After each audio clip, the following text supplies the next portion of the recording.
이 느헤미야는 이제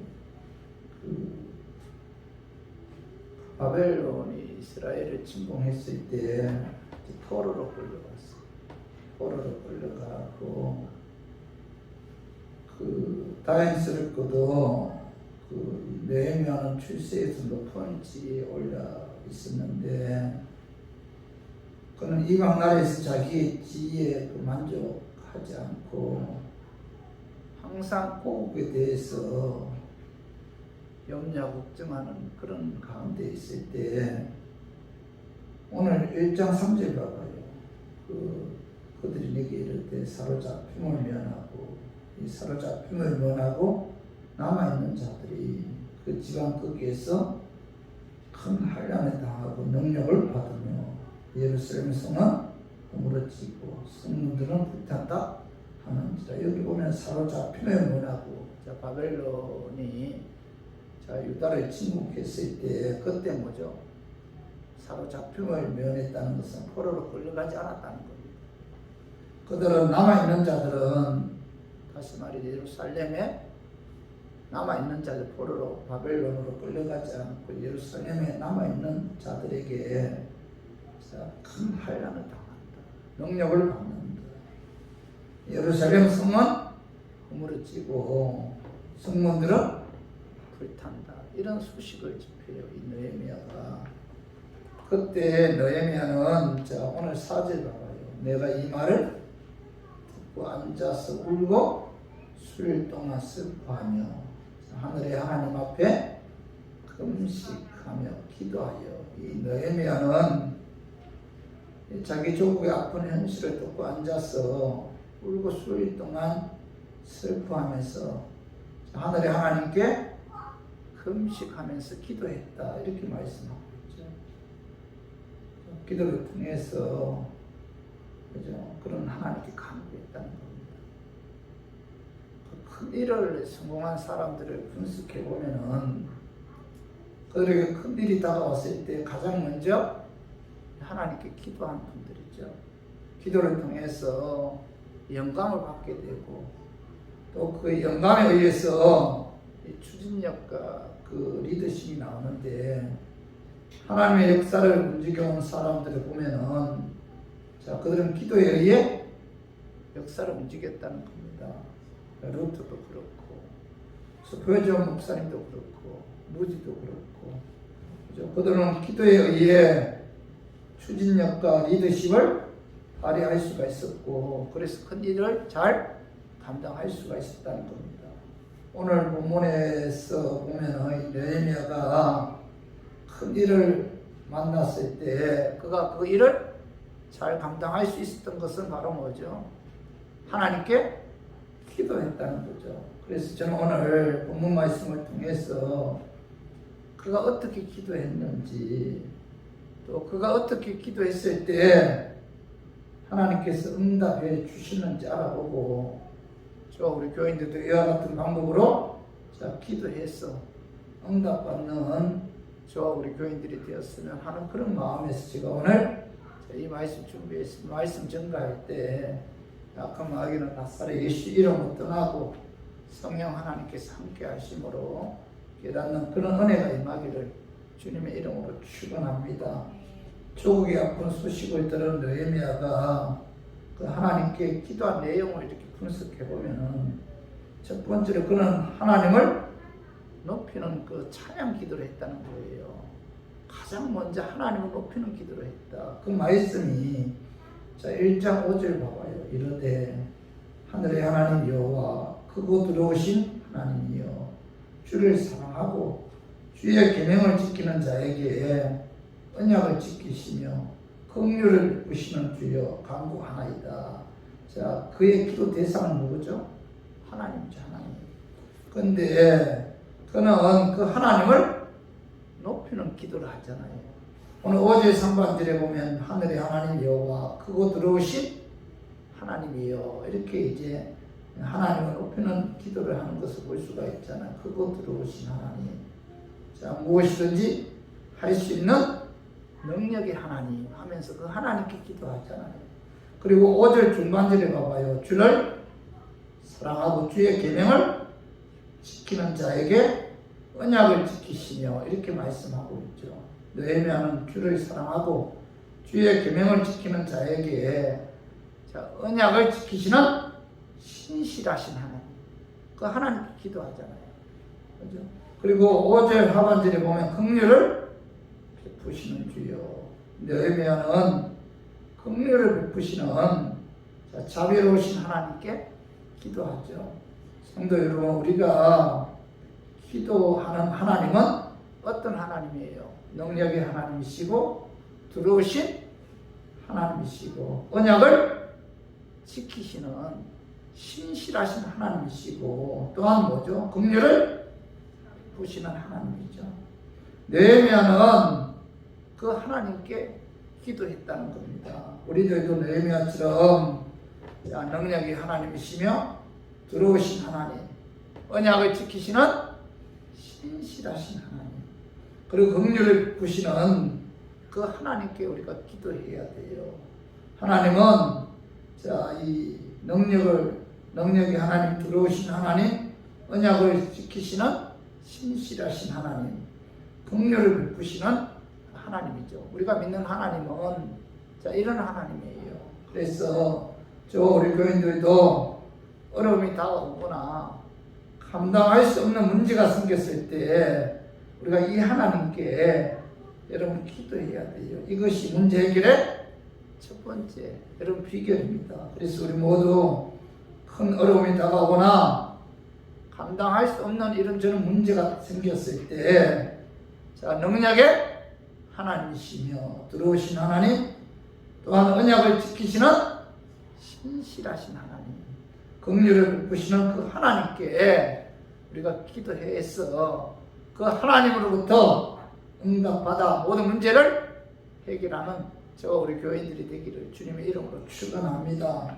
그리고 두 번째로 조기 아픈 소식을 들은 느헤미야가 하나님께 기도한 그 내용을 분석해 보면은 두 번째로는 느헤미야는 하나님께 자기의 죄를 자백했다는 겁니다. 다시 말해서 회개 기도를 했다는 거예요. 그 말씀이 느헤미야 1장 6절에서 7절에 봐봐요. 우리 한번 느헤미야 1장 6절 7절 같이 읽어봐요. 이제 종의 주의 형통이 주의 종들인 이스라엘 자손을 위하여 주야로 기도하며 우리 이스라엘 자손이 주께 범죄한 죄를 자복하오니 주는 귀를 기울이시며 눈을 여시사 종의 기도를 들으시옵소서.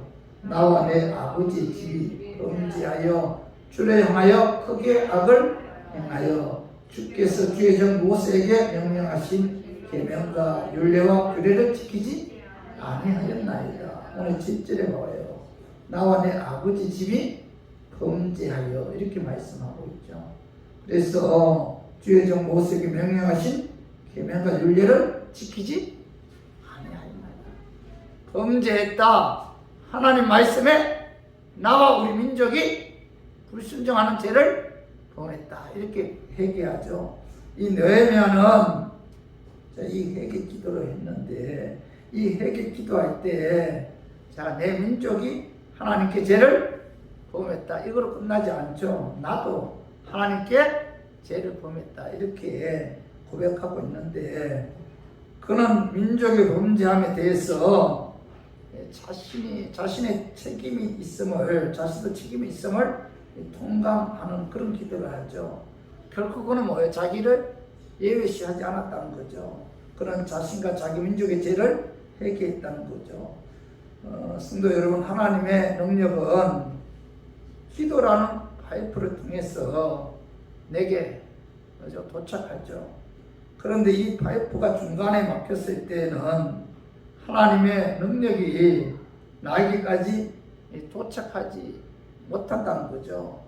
파이프를 막히게 하는 요인이 바로 이 이물질인데, 이 이물질이 바로 죄라는 거죠. 죄악이라는 거죠. 그러니까 우리가 기도하면은 하나님과 나 사이에 파이프를 통해서 내게 응답이 오는데, 이 파이프가 막히면은 응답을 받을 수가 없잖아요. 이 파이프를 막히게 하는 이물질이 바로 뭐라는 거예요? 죄라는 거지. 그래서 자 이사야 59장 자, 1절 2절 한번 읽어봐요. 여호와의 손이 짧아 구원하지 못하심도 아니요 귀가 둔하여 듣지 못하심도 아니라 오직 너희 죄악이 너희와 너희 하나님 사이를 갈려놓았고 너희 죄가 그의 얼굴을 가리어서 너희에게서 듣지 않으시게 함이니라. 이렇게 말씀하고 있죠. 이 이사야 선지자는 자 여호와의 손이 짧아 구원하지 못하심도 아니다. 귀가 둔하여 듣지 못하심도 아니다. 오직 너희 죄악이 너희와 너희 하나님 사이를 갈려놓았고 너희 죄가 그의 얼굴을 가리워서 너희에게서 듣지 않으시게 합니다. 이렇게 말씀하고 있죠. 다시 말해서 뭐예요? 죄가 있으면은 하나님과 나 사이에 죄라는 이물질이 있으면은 뭐예요? 기도 응답을 받을 수가 없다는 거죠. 우리가 기도했음에도 자, 응답이 오지 않는 것은 하나님이 살아계시는 것이 아니고 뭐죠? 우리의 죄 때문입니다. 죄가 있으면은 하나님과 나 사이의 통로가 막힌다는 겁니다.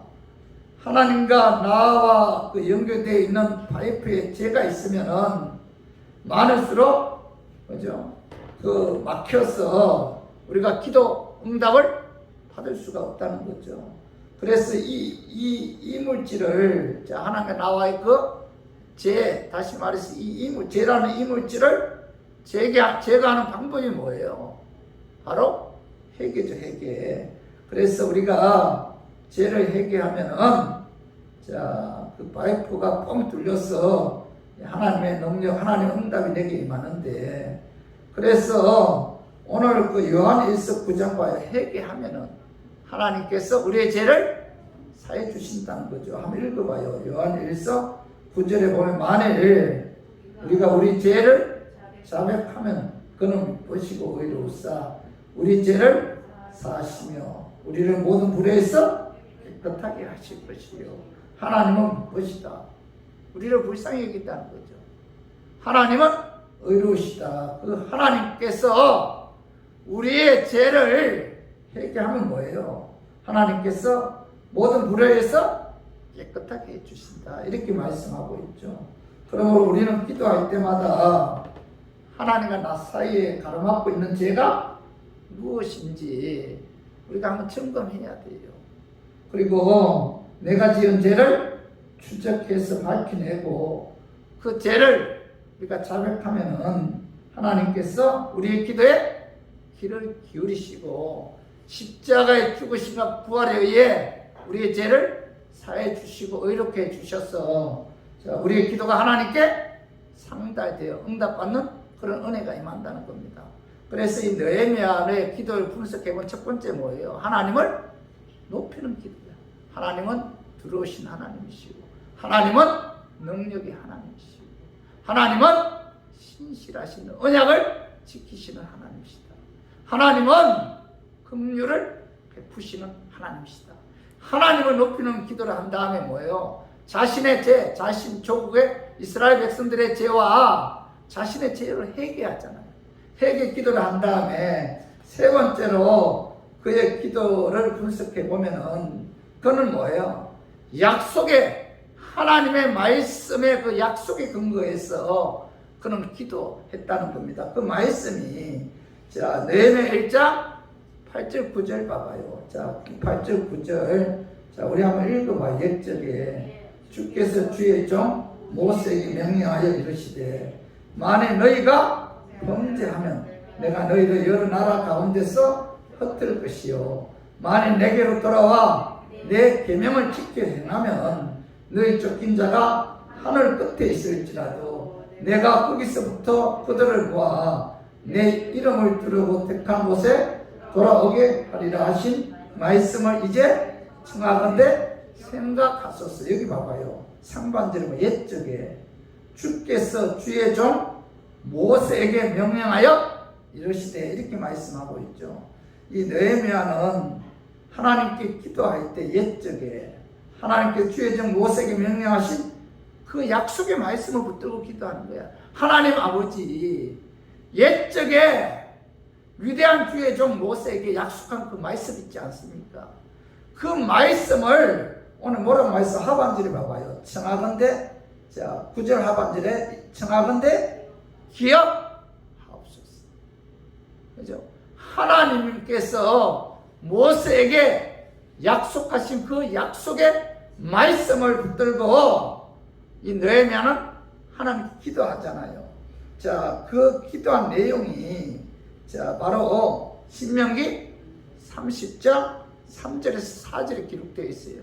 하나님께서 모세에게 약속하신 그 약속의 말씀이 신명기 30장 3절에서 4절에 기록되어 있는데 한번 읽어봐요. 내 쫓겨간 자들이 하늘가에 있을지라도 내 하나님 여호와께서 거기서 너를 모으실 것이며 거기서부터 너를 이끄실 것이라.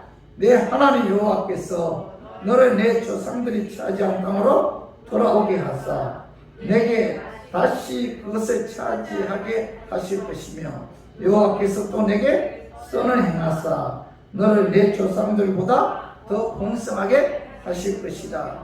이 여기 보면은 하늘가에 있을지라도 내 하나님 여호와께서 거기서 너를 모으실 것이다. 거기서부터 너를 이끄실 것이다. 이렇게 말씀하고 있잖아요. 그리고 내 조상들이 차지한 땅으로 돌아오게 하실 것이다. 이 느헤미야는 하나님께서 옛적에 모세에게 약속하신 이 약속의 말씀을 붙들고 하나님께 기도했다는 겁니다. 자, 하나님께서 약속하신 말씀은 하나님의 뜻이죠. 또 하나님께서 약속하신 말씀은 하나님의 뜻이기 때문에 그 약속의 말씀을 붙들고 하나님께 기도하면은 자, 그 기도가 하나님의 뜻에 합당한 기도잖아요. 그렇기 때문에 그 기도에 응답해 주신다는 겁니다. 그래서 느헤미야는 자, 하나님께서 모세에게 약속하신 그 약속의 말씀에 근거해서 그 약속의 말씀을 붙들고 기도한 결과 그가 그 약속대로 응답받는 그런 역사가 나타났다는 거예요. 자, 야곱도 마찬가지입니다. 야곱도 그 약속의 말씀을 붙들고 그 기도에서 응답받았어요. 창세기 32장 9절에 보면은 그 야곱은 그 야복강가에서 하나님께 기도해요. 에서가 400명의 군사를 이끌고 자기를 죽이기 위해 쳐들어온다는 소식을 듣고 그는 하나님께서 전에 내게 약속하기를 내 고향 내 족속에게로 돌아가라. 내가 내게 은혜를 베푼다고 말씀하지 않았습니까? 이 창세기 32장 9절에 전에 하나님께서 야곱에게 약속하신 그 말씀을 붙들고 기도했는데 하나님께서 전에 야곱에게 약속하신 그 말씀이 창세기 28장 15절에 나와 있어. 한번 읽어봐요. 내가 너와 함께 있어. 내가 어디로 가든지 너를 지키며 너를 이끌어 자, 이 땅으로 돌아오게 할지라. 내가 내게 허락한 것을 다 이루기까지 너를 떠나지 아니하리라 하시며 여기 보면은 자 내가 너를 지켜 자 이끌어 이 땅으로 돌아오게 할지라 이렇게 말씀하고 있죠.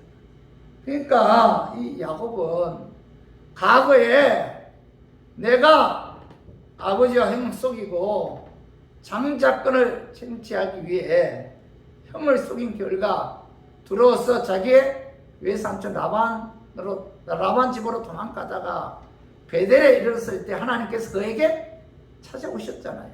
꿈에. 그리고 그 꿈에 하나님께서 자, 그 야곱에게 뭐라고 말씀하고 있어? 내가 너와 함께 있어. 내가 어디로 가든지 너를 지키면 너를 이끌어 이 땅으로 돌아오게 하겠다. 약속하셨잖아요. 이 약속의 말씀을 붙들고 그는 하나님께 기도해요.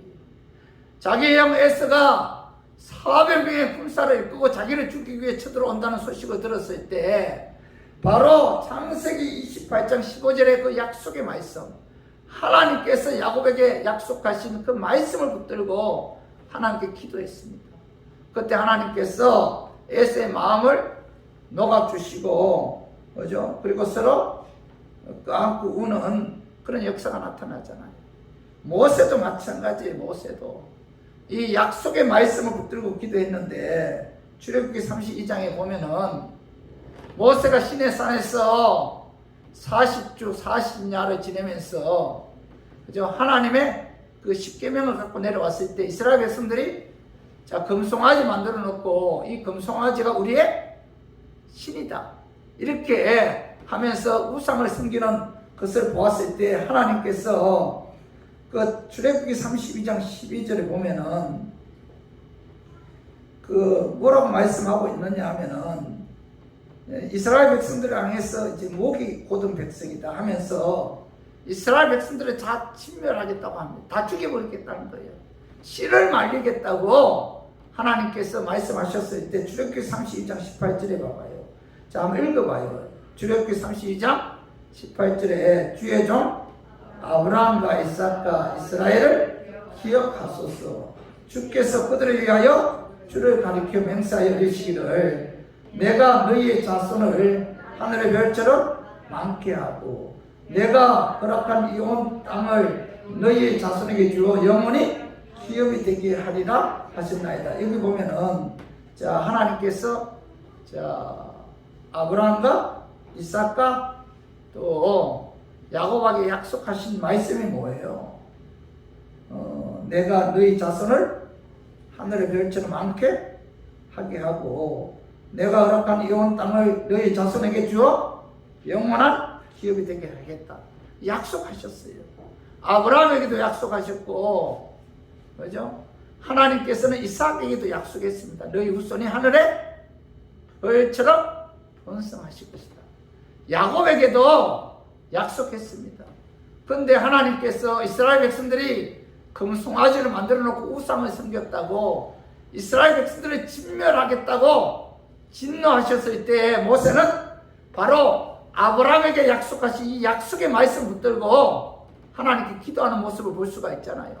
그 약속의 말씀이 바로 자, 창세기 13장 자, 14절에서 17절에 기록되어 있습니다. 한번 읽어봐요. 롯이 아브라함을 떠난 후에 여호와께서 아브라함에게 이르시되 너는 눈을 들어 너 있는 곳에서 북쪽과 남쪽 그리고 동쪽과 서쪽을 바라보라. 보이는 땅을 내가 너와 내 자손에게 주리니 자, 영원히 이루리라. 자, 내가 내 자손이 땅에 티끌 같게 하리니 사람이 땅에 티끌에 능히 셀 수 있을지인데 내 자손도 세리라. 너는 일어나 그 땅을 종과 행어로 두루다녀 보라. 내가 그것을 내게 주리라. 여기 보면 사람이 땅에 티끌같이 내 자손이 땅에 티끌같이 번성하게 해 주겠다, 이렇게 약속하잖아요. 아브라함에게도 약속하고 이삭에게도 약속하고 야곱에게도 약속했습니다. 그런데 하나님께서 이스라엘 백성들이 금송아지를 만들어 놓고 이것이 우리의 신이다 우상을 섬겼을 때 하나님께서 모세에게 너희 백성 이스라엘 백성들을 다 진멸하겠다, 죽여버리겠다, 이렇게 말씀하셨을 때 바로 모세는 뭐예요? 이 창세기 13장 14절에서 17절 아브라함에게 약속하신 이 약속의 말씀을 붙들고 하나님 우리 백성을 자, 땅의 티끌 같게 번성하게 한다고 말씀하지 않았습니까? 그들이 우상을 숨겼다고 다 진멸시킨다면은 하나님께서는 약속을 어기는 그런 신실한 신 하나님이 아니지 않습니까?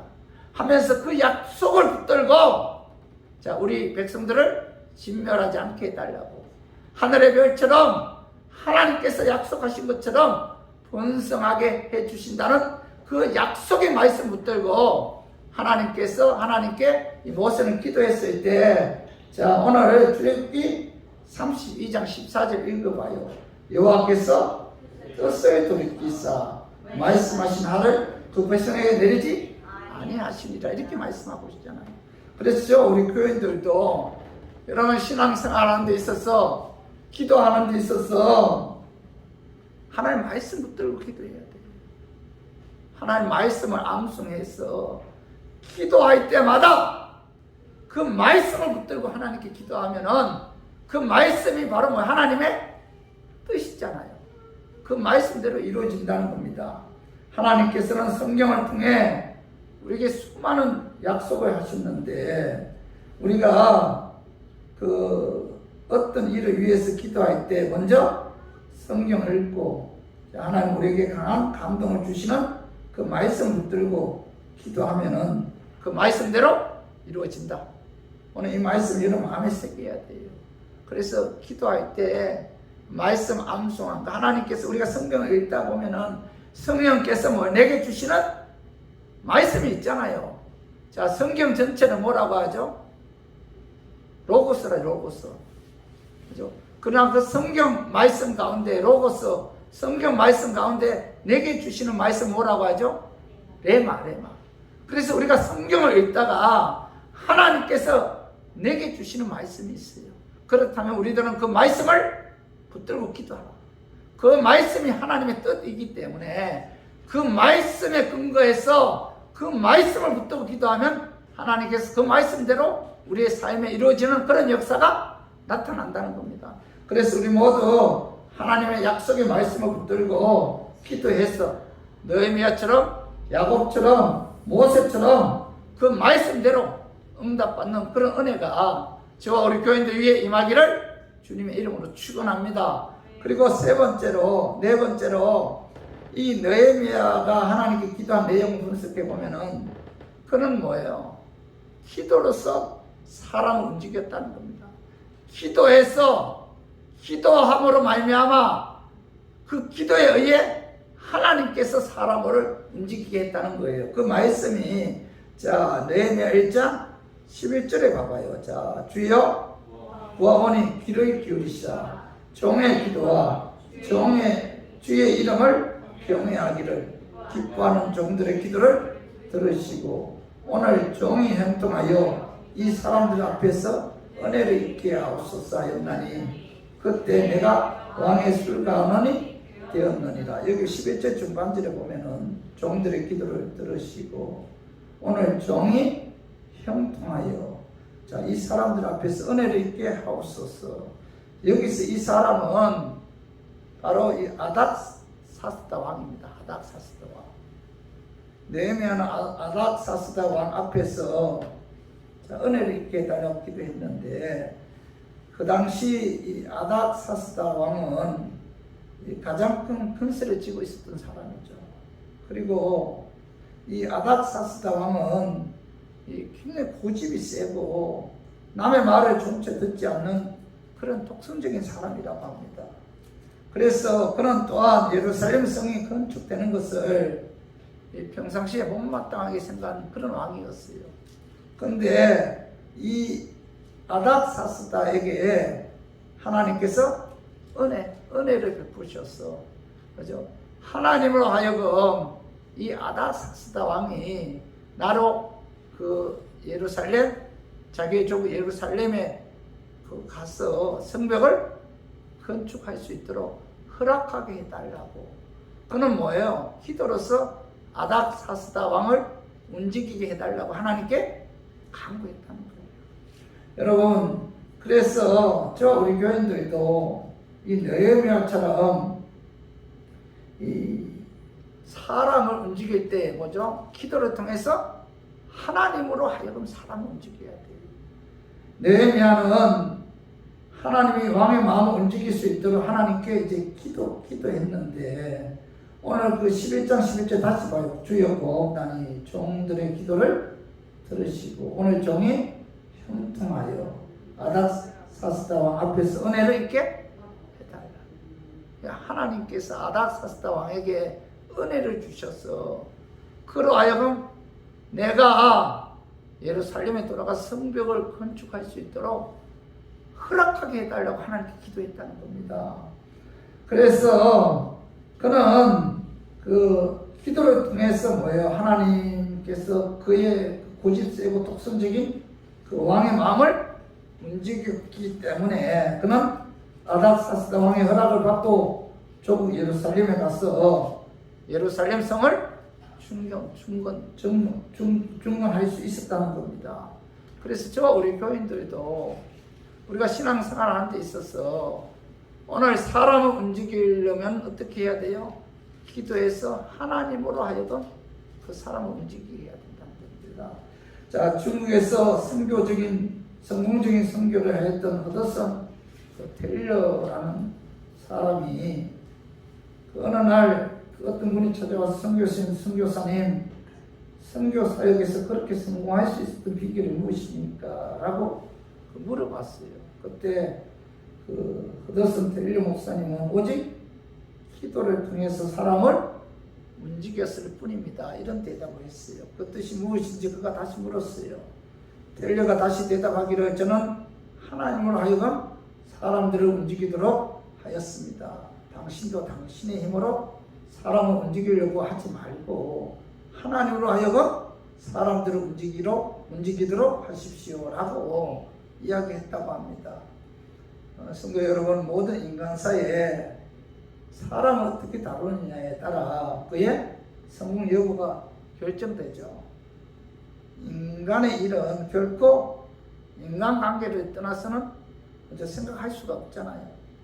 모든 일의 실패는 궁극적으로 인간관계의 실패에서 기인되는데 현대의 심리학이나 경영학은 인간관리의 지혜와 기술을 터득하는 일에 많은 관심을 기울이고 있습니다. 그러나 성경은 이 모든 세상적인 방법보다 훨씬 탁월한 인간 경영의 방법을 우리에게 가르쳐주고 있는데 그것이 바로 기도입니다. 우리는 기도로서 내가 관계하고 있는 사람들의 마음을 움직여야 합니다.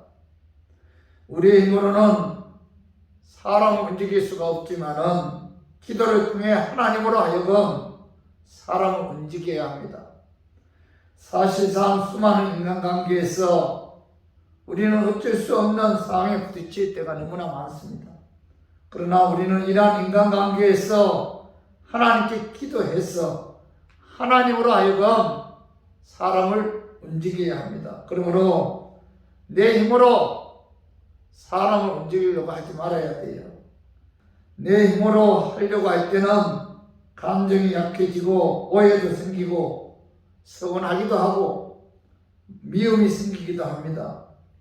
남편도 자신의 힘으로 아내를 움직이려고 하지 말고 아내도 자신의 힘으로 남편이나 자식을 움직이려고 하지 말고 기도를 통해서 하나님으로 하여금 그들의 마음을 움직이도록 해야 합니다.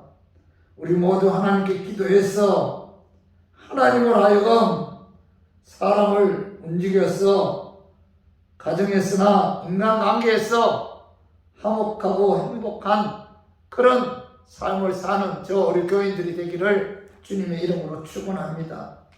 그리고 다섯 번째로 느헤미야가 하나님께 기도한 내용을 분석해 보면은 느헤미야는 기도한 다음에 하나님의 때를 기다렸습니다.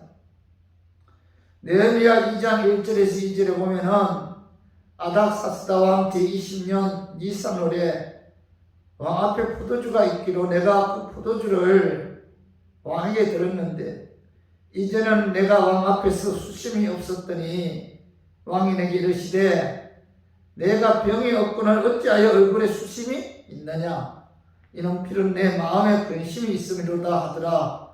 그때 내가 크게 두려워하여 어느 날 느헤미야가 왕 앞에 나갔을 때 그의 얼굴에 수심이 가득했습니다.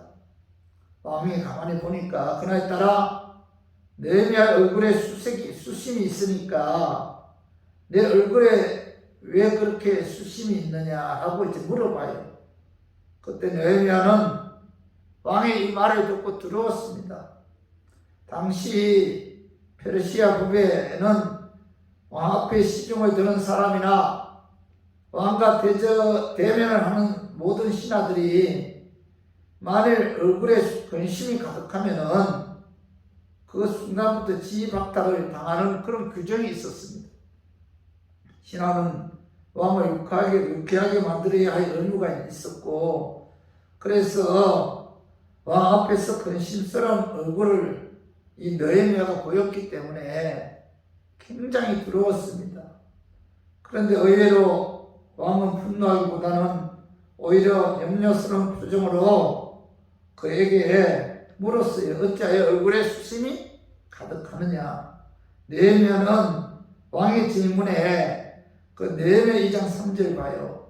왕께 대답하되 왕은 만세수를 하옵소서. 내 조상들의 묘실이 있는 성읍이 이제까지 황폐하고 성문이 불탔사오니 내가 어찌 얼굴에 수심이 없사오리까 하니. 자, 느헤미야는 왕이 자신에게 왜 수심이 가득하냐라고 물었을 때 이 느헤미야는 나의 조상의 그 묘실이 있는 성읍이 황폐하고 황무하였는데 어찌 내가 편안히 살며 내 얼굴에 근심이 없을 수 있겠습니까? 라고 이제 반문하죠. 느헤미야 2장 4절에 보면 왕이 내게 이르시되 그러면 내가 무엇을 원하느냐 하시기로 내가 곧 하늘의 하나님께 기도하고. 자, 수심이 가득한 느헤미야에게 왕은 자, 내가 무엇을 원하느냐 이렇게 물어봐요. 그때 느헤미야는 하나님께 기도합니다. 오늘 그 2장 4절에 보면은 하늘의 하나님께 묵도하고, 그런 마음속으로 느헤미야의 질문에 대답하기 전에 먼저 하나님께서 아닥사스다 왕에게 은혜를 베풀어 달라고 그런 하나님께 묵도 기도를 합니다. 그리고 나서 2장 5절 봐봐요. 느헤미야 2장 5절에 보면은 왕에게 이르되 왕이 만일 좋게 여기시고 종이 왕의 목전에서 은혜를 얻어 싸우면 나를 유다왕 나의 조상들의 묘실이 있는 성읍에 보내어 그 성을 건축하게 하옵소서 하였는데, 자, 느헤미야는 하늘의 하나님께 기도하고 묵도하고 나서 나를 성읍에 보내주셔서 그 성을 중건하게 해달라고 아닥사스다 왕에게 부탁을 합니다. 자, 2장 6절에 봐요. 느헤미야 2장 6절에 보면 그때 왕후도 왕 곁에 앉아 있었더라. 왕이 내게 이르시되 내가 몇 날에 다녀올 길이며 어느 때 돌아오겠느냐 하고 왕이 나를 보내기로 좋게 여기시기로 내가 기한을 정하고, 아닥사스다 왕은 느헤미야가 예루살렘에 가서 이 성전 건축을 하도록 허락을 합니다. 그는 그 하나님께 기도한 후에 하나님의 때를 기다렸고, 하나님의 때가 다가왔을 때 그는 왕으로부터 예루살렘 성에 가서 이 성벽을 건축할 것을 허락을 받았어요. 자, 우리들도 오늘 이 느헤미야의 기도를 통해서 우리가 기도할 교훈은, 자, 우리들도 기도한 다음에 기회를 봐야 돼요.